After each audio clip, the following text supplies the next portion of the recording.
Шешем босанып ұл тапты. Сәбидің аты Тұрдыбек деп қойылды. Шешемнің бұған дейінгі бірнеше баласы тұрақтамаған. Мынау енді тұрақты өмірлі болсын деп аты әдейі солай қойылған. Босанған әйелге бесаспап күтім қажет. Ондай күтім жоқ. Баладан соң шешем бұрынғысынан бетер сансырап, жүдеген үстіне жүдеп кетті. Саудыраған құр ғана сүйегі қалды. Бас көтеріп қалқиып отыра да алмайды. Күндіз-түні төсек тартып жатқанды біледі. Жаялығы сап-сарала тырбаң-тырбаң еткен Тұрдыбек қойнында. Ол жыламас үшін шешем салпиған құр шандыр мамасын оның аузына салып қояды. Титімдей аузымен Тұрдыбек бүлк-бүлк еткізіп сорғанды біледі. Қабысқан құр шандырда сүт бола ма? Сүт шықпағаннан кейін қу бала еңбегі еш кеткендей тыпырлап кеп жылайды. Қағып жұбатқанға жұбанбайды. Шешем мамасын оның аузына зорлап тығады. Тұрдыбек жұбанбайды. Тамыры жоқ шандырдан басын алып қашып шыр-шыр етеді. Безілдеп жылаған кезде көздерін тарс жұмып екі беті көкпеңбек болып кетеді. Безілдемей қайтсын, кішкентай қарны қабысып бос жатады. Шешем шай қасықпен Тұрдыбектің аузына қайнап суған су тамызады. Тұрдыбек әуелгіде сүт екен деп ойлап тамсанып жұта бастайды. Сосын сүт емес екенін білет, шыр-шырға тағы басады. Аузына тамызған суды жұтпай, езуінен шығарып тағы төгіп тастайды. Жұбанар болмайды. Сендер мені алдайсыңдар дегендей даусы одан бетер ащы шығып, өршелене жылап, өзі ауру шешемнің есін алып бітеді. Ауру шешем күйзеліп ашуланады. Бауырындағы сәбиді аямай сілкіп-сілкіп қалып, құйрығына шапалақпен тартып та жібереді. Тұрдыбек одан бетер безілдейді. Шешем оны жер-жебіріне жете қарғап жатады. Мына жағын қарсқырға сонша не көрін? Зарлап қалғыр. Өл, миымды тесіп құртатын болдың ғой. Ажалымнан 3 күн бұрын өлтіретін болдың ғой. О Құдай, құлағы керең көр Құдай, соқыр Құдай, не жазығым бар еді мұншалық. Алатын болсаң ит азапқа салмай, неге алмайсың? Құдайдың керең екені де, соқыр екені де рас болуы мүмкін. Шешемнің зарлап айтқан қарғысын ол естімейді. Көзінің алты тарам боп ағатын жасын көрмейді. Естісе, көрсе мүмкін бір рақымшылық жасар еді. Шырылдауы шегіне жеткен Тұрдыбек бір кезде сілесі қатып, үні өшіп, жылай да алмай қалады. Екі беті көгеріп, сазарып, әлдекім буындырып жатқандай халге түседі. Енді оны аямасқа мүмкін емес. Шешем мені сауыны бар үйлердің біреуіне сүт сұратып жібереді. О, жалған, біреуден бір нәрсе сұрап телміруден өткен жаман не бар екен? Жігерім құм болып амалсыз бара жатамын. Қолымдағы сүт сұрауға арналған ыдысымды көрсетпей тығып алам. Қылмысы бар адамша үйге қорыншақтап әзер кірем. Босағамен босаға боп жабысып тұрып қалам. Үй иесінің қабағын бағам. Не үшін келгенімді олар да біле қояды. Сонда да неге келдің деп сұрайды. Апам кішкене сүт берсін дейді Тұрдыбекке. Осы сөзді айтқанда жартыжан басым құрып кеткендей болады. Үнімді тамағымнан күшпен сығып шығарамын. Кей үй 1 қасық сүт береді, кейі жоқ деп бермейді. Сұрап әкелінген 1 қасық сүтке сол шамалы қайнаған су қосылады, молайтылады. Аузына шай қасықпен тамызған кезде Тұрдыбек енді сүттің дәмін бірден сезінеді. Обырланып, тамсанып жұта бастайды. Тіршілік, өмір үшін қу сәби осылай күреседі. Мен біреуіне біреу ұқсамайтын неше түрлі жеңгелерді бастан кештім. Шешемнің науқасы күннен күнге асқына берді. Ары қарамаса, бері қарамайтын болды. Басын да жүндеп көтере алмайды. Тамақты тәтем жасайды, ыдыс-аяқты тәтем жуады. Тіпті арпаға дейін Смағұл тәтем қуырады. Қуырылған арпаны мен келі сұрап әкеліп кеузеймін. Келі түйуге әбден ақшаттығып алғам. Алақанымды түкіріктеп құлашымды кең жазып соққанда келінің түбін түсіре жаздаймын. Кеузелген дәнді тәтем ұшырады. Талқанды қол дермемен тартамыз. Бұл азап жұмыс. Ап-ауыр шомбал тасты айналдыруға менің шамам әрең жетеді. Жіңішке білектерім салдырап талып кетеді. Тартылған талқанды елеп майдасын бір бөлек, сағын бір бөлек аламыз. Сатылған мен ыдырыс даяр тамақты жегенді ғана біледі. Біреуі үй тіршілігіне намыс көріп, мырзалықпен жоламаса, екіншісі аюда ебедейсіз болғандықтан жоламайды. Үйде әйел қолы болмай, береке болмайтыны қатты білінді. Ол үшін ағаларымның бірі үйлену керек. Кезек әрине жасы үлкен Смағұлдікі. Қайдан қалай тауып келген есімде жоқ, тәтем бір күні қалбиған бір қара әйел алып келді. Шектен шыққан олақта, салақта жан екені көрініп тұр. Шашы дегенің таралмай дудырап, орамалдың жан-жағына шығып кеткен. бөренедей аяқ-қолы қап-қара. Беті балшықтан жасалғандай былтиған май бет. Үстіндегі киімдері әрі ыласы әрі тозып біткен. Қап-қара күшінтағы көйлектің жыртық жеңінен көрініп жүреді. Төртісі осындай бола тұра әйелдің аты тамашақ еді. Бибіжамал. Соңынан ере келген өзіне аумай тартқан 5-6 жасар қызы бар. Оның да аты осал емес, Айгүлсім. Бибіжамалдың бір қолы үй тіршілігін істеп жүрсе, екінші қолы шашының арасына киімнің тігіс-тігісіне кіріп алып, шағып маза таптырмайтын арамза ұсақ мақұлықтармен үнемі күресуде болушы еді. Қазандағы тамақты саңырып, немесе отты сырып жатып, мықын қасып-қасып алады. Екі шаруа, екі қанағат бірден орындалып жатады. Қазан ошақ күйесінің жарым-жарты бөлігі әменде Бибіжамалдың қолында бетіне жабысып жүреді. Қазанның күйесіне былғап алған қолымен ол құлағын қасиды. Содан қарала құлақ боп шыға келеді. Қолы бос кезде Бибіжамалдың жаны сүйетін бірісі болушы еді.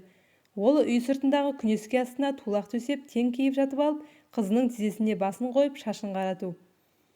Айгүлсім бұл істің шебері болу керек. Тырнағы найзадай болып пісіп кеткен.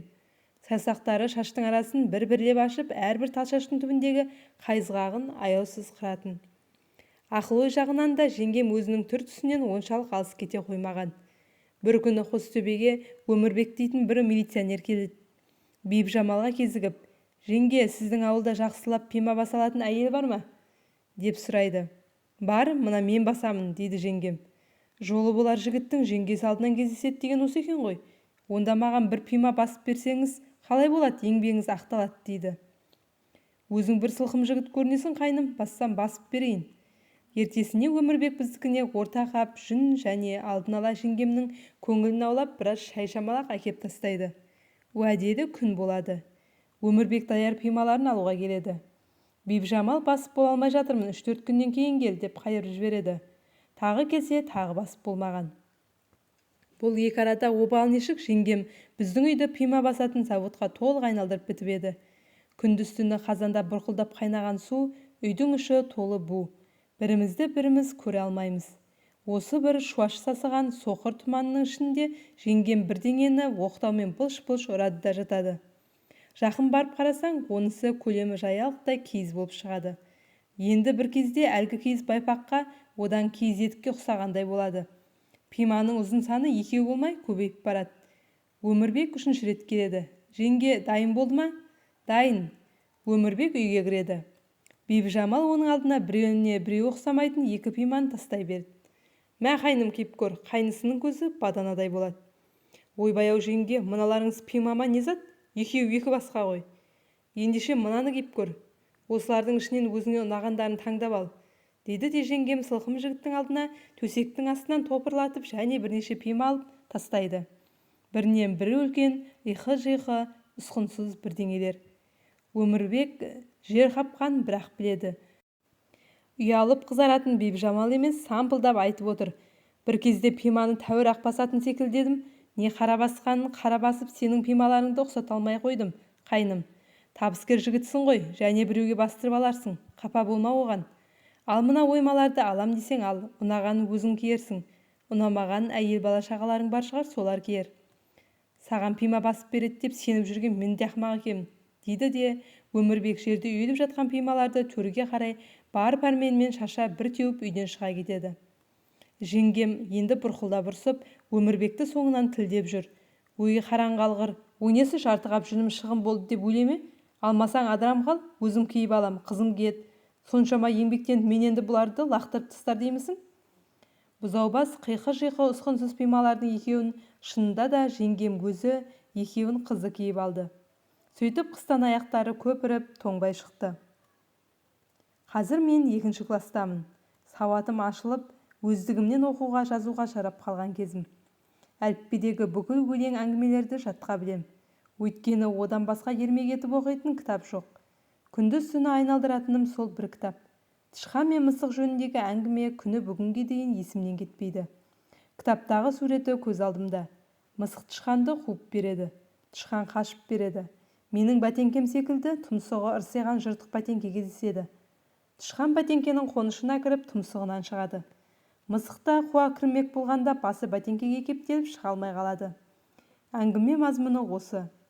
Маған бұл әңгіме өте ұнайды. Кішкене әлсіз тышқанның айлакерлігіне сүйсініп аман қалғанына қуанамын. Ақымақ болған мысыққа күлемін. Өзімді айлакер тышқанға, жанбосынды дөрекі мысыққа теңеймін. Сағатбай ақындық өнерден де қара жаяу емес. Бір күні масақ теруге барған едік. Айша дейтін ересек қыз ауырдым деп жұмыс істемей үйге қайтып кетті. Сонда Сағатбай әлгіні былай деп өлең еткен еді. Масақтан Айша қашты үйге таман, кетіпті іш ауырып өте жаман. Орындап нормамызды топ оқушы, аман-сау үйімізге қайттық аман. Жазылуы олақ болғанмен бұл тәрізді әзіл өлеңдер ауыздан ауызға тарап кеткіш, сыналып отырған адамға әсер еткіш болады. Әліппедегі өлеңдерге және ұстазым Сағатбайға еліктеп, мен дағы өлең жазуға құмартам. Октябрь мерекесінің құрметіне біз алдын ала дайындалып колхозшыларға концерт қойып бердік. Сол кеш менің есімнен еш уақытта кетпейді. Жаман мектептің іші өзінше тап-таза болып сыпырылған. Темір пеште ерекше жомарттықпен маздап жанған от. Үй іші жылы. Екі жерден шишалы ондық шам қойылған.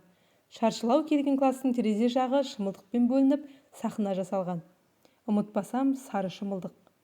Осының бәрін ұйымдастырып әлекке түсіп жүрген адам Сағатбай. Концертке қатысушының бірі менмін. Өнерім тақпақ айту. Біз артистер жұрт жиналмастан бұрынырақ келгенбіз. Жүрегім қуаныштан кеудеме сыймайды. Дәл мұндай салтанатты көңілді кешті өмірі көрген емеспін. Қолтығымнан қанат біткендей өзімді өзім қоярға жер таппаймын. Әлсін шымылдықтың сыртынан жүгіріп шығам. Қанша адам жиналғанын қараймын. Концертке Майра да қатысады, ән айтады. О, сіз Майраның ән салғанын көрсеңіз. Майраның даусында әсем дауыс қыздардың біреуінде жоқ. Менің бір байқаған нәрсем, табиғат өзінің сүйкімді етіп жаратқан пендесін өнерден еш уақытта да құр тастамайды. Бір өнерді оның кеудесіне қалай да құйып бірге жаратады. Кейде тіпті сүйкімді сұлу адамға оның тән сұлулығы аздық ететіндей үйіп төгіп бәрін береді. Өзі сұлу болып, өзі ақымақ болған пендені мен сірә көрмеген тәріздімін. Сол секілді ақылды, талантты адамдардың өңсіз, дөрекі жаралуы және сирек. Қалай десеңіз де, неменеге орауды білген жаратылыс. Майра да, менің Майрам да бәрі бар, ақыл да, талант та бар. Сұлулығы өз алдына бүгінгідей өмірде сирек кездесетін әдемі кеште Майра тіптен әдемі. Ол өзінің ең жаңа, ең қонымды киімдерін киіп келген. Бұрымдарының ұшына жібек лента таққан. Аяғында қардай аппақ ақ пима. Өзі де аппақ, маржандай, тісі де аппақ. Майраның тал бойында, ине жасуындай бір мән болса, ол оның мұрнында. Мұрны сәл тампыштау, бірақ ол да мін емес. Қазақ жақсы көрген баласын тампышым демей ме? Томпан қаққан Майраға кішкене тампыш мұрын қайта жарасатын тәрізді. Күлімдеген кезде әдемі танаулары делдеп, қоса күлімдегендей болады. Міне, дәл осы кезде екі бетінің ұшында әсем бір томпақшалар орнай қалады. О, Майраның кісіге көзқарасы қандай? Ол жақсы көрсін, жаман көрсін, бір ғана рет қараған көзқарасымен білдіреді. Айтарының бәрінде сонымен айтып салғандай болады. Кеше болмасаң ұғасың, түсінесің. Сөйтіп мен концерттің басталуын күтіп, өзімді қоярға жер таба алмай жүрмін. Жиналған адам саны қанша болғанын байқамаққа тағы да шымылдықтың сыртына жүгіріп шықтым. Дәл осы арада бетпе-бет Майра ұшырасып қалсын. Ол дағы көбелекте ұшып қонып, тыным таппай жүргеннің біреуі. Мен Майраның білегінен қалай шап беріп ұстай алғанымды өзімде байқамай қалдым. Ол кілт тоқтады. Не айтасың дегенде күтіп тұр. Жүр бері деген кісіше жетелей жөнелдім. Майрада қарсылық жоқ, лесіп берді. Кластың бүйір қабырғасының ортасында бір кісілік бұлттық қуыс бар. Құпия бірдеңе айтатын адамша Майраны сол қуысқа ертіп келдім. Бірақ келіп алып мелшиіп үнсіз тұрмын. Ештеңе айта алмай тұрған сөзімді естіп білгенше ынтық болады. Кейін айтам, дедім де қаша жөнелдім. Соңымнан Майра жүгіріп келеді. Кейін не айтпақ болғанымды өзім де білмеймін.